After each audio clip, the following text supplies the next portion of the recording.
What's up, guys? My name is Mike, and welcome back to another episode.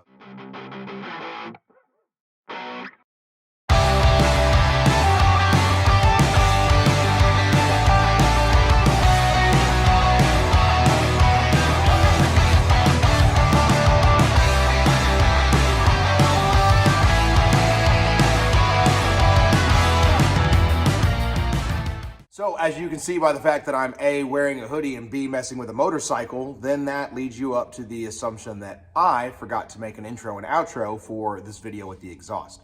I'm getting better. You know, I've been kind of slow with being able to get uploads done with just videos and content done just because I've been so crazy busy between work and then building that 240.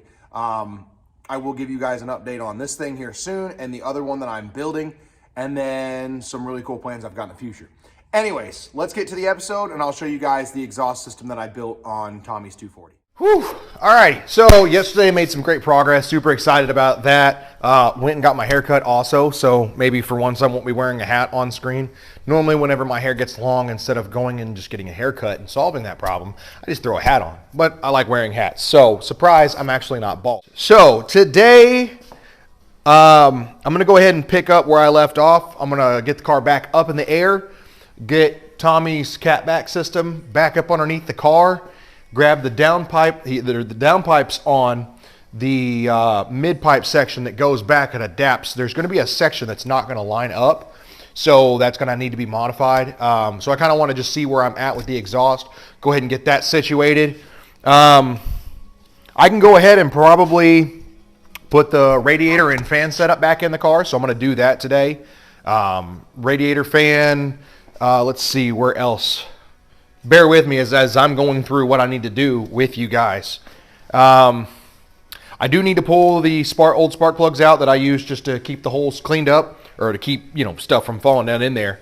So swap spark plugs out and go ahead and put the coil packs in with their brackets. I can start messing with the wiring. So I think before I overwhelm my poor little ADHD brain and get myself all sideways, the best thing to do is just go ahead and get it up in the air, start messing with the exhaust first, and then after I kind of get where I want to with the exhaust, I'll move towards the radiator and keep putting pieces together.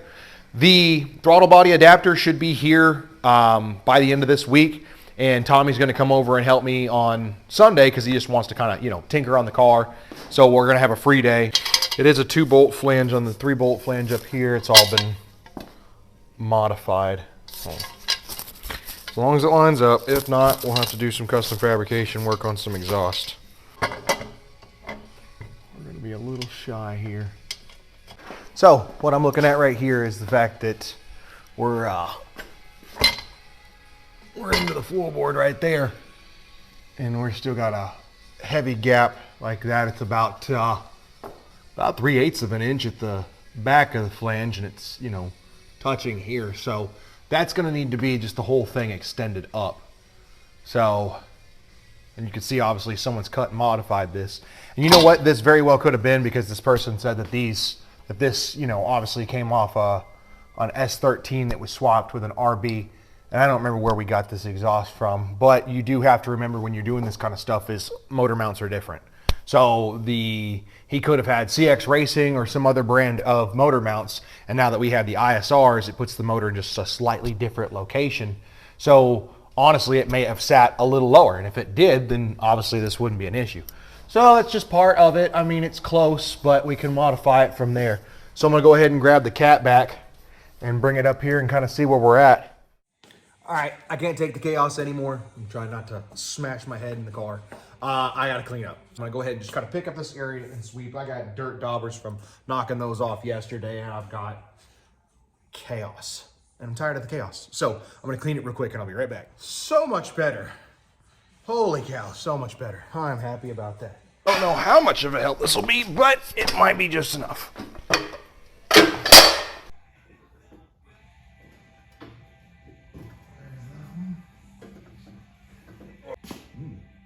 In a lot better lineup position to see how far off we are on everything, because it's not as bad as I thought it was going to be.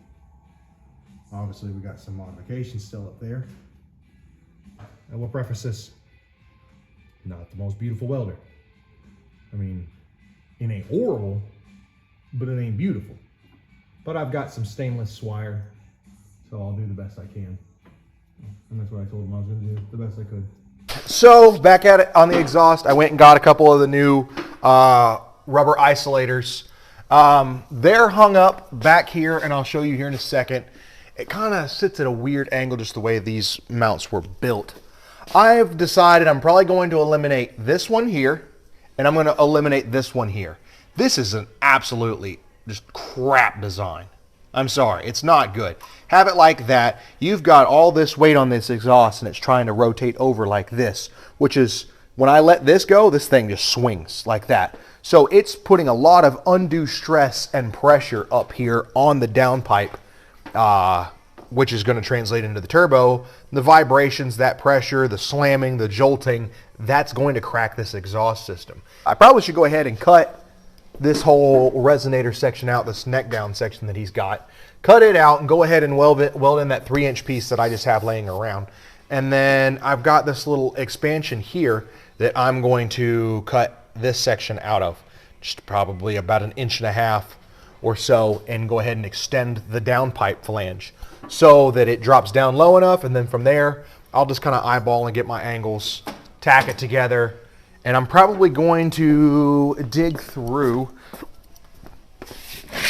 my totes over here because I have a V-band kit. So I have 2 of them.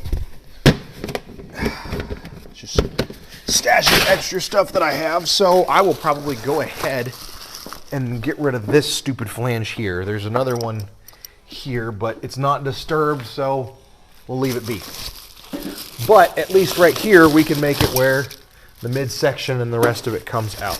So I've got a full 3-inch V-band set up here. This is just a gesture that I'm doing to help him out with this exhaust. I didn't realize what I was getting into. But that's part of the learning process when you're doing something like this, you know. We go ahead and just extend this, and then I know where this is going to land. And then from there, I can kind of tweak and twist and turn to get everybody to join and flow into place. So that's what I'm going to do.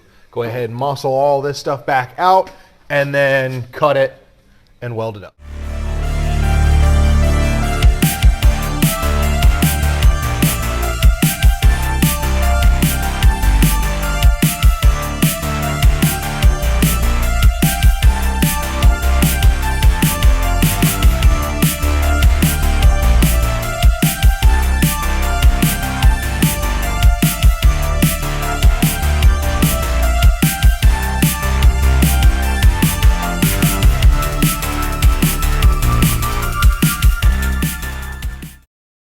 I'm really thinking that's what I'm going to do is clean up all this extra garbage that's on it, make it as nice and smooth as possible, and go ahead and weld my 1-inch extension here. And that's all I need, is just 1 inch. And that gets it where it clears this and it puts it at a better angle. I can slide the other pieces in and be much happier.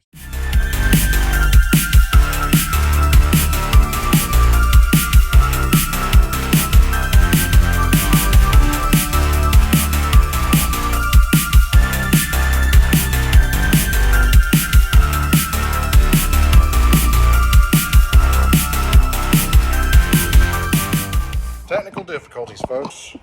Be right back. There we go. Now you can see what I'm messing with. Alrighty, so now I'm going to see how that clocks to there, and then that joiner piece.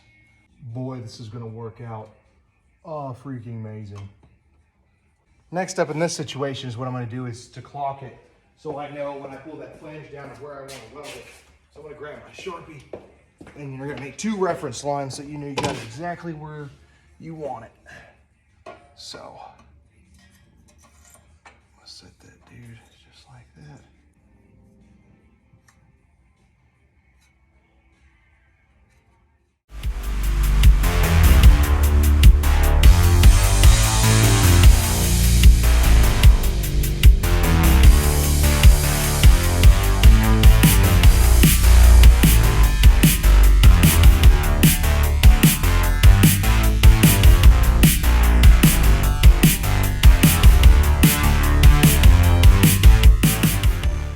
Something good to keep in mind that I was always told to do, and of course, you know, you go to exhaust shops and they don't, normally I don't think they do it. I don't think it's a common practice, but it's always smart, is just because of how much current and amperage you're putting through with welding in a car.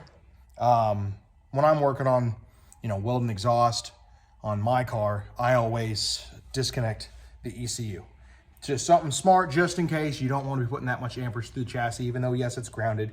Still, there's always that minute risk that it could happen. So I went ahead and just, since the ECU is still exposed in this car, I went ahead and disconnected that. So I've made my marks. I'm happy where everything is. I'm gonna go ahead and tack everything into place and go from there. So we're gonna put the grounding strap back here. Cool.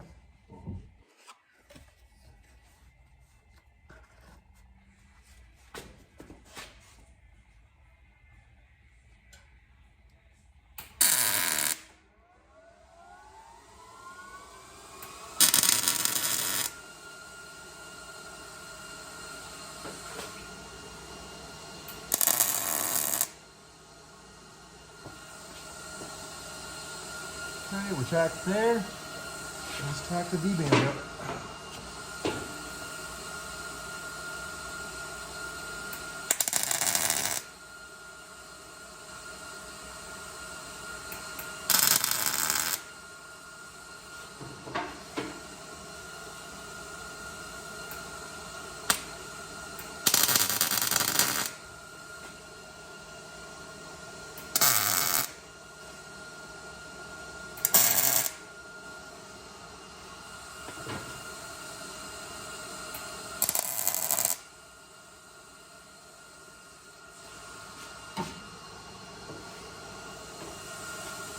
Sweet. Think it'll rock out just fine. So, how to knock this out? We'll go ahead and unclamp this, and then we're gonna set it on the ground and clamp it back together where everything's supposed to be so that it's all in line. So I'm gonna put a couple reference lines across so that I know, and then I'm gonna clamp the whole system together again and weld it on the floor. The reason why is you don't want the V-bands to warp.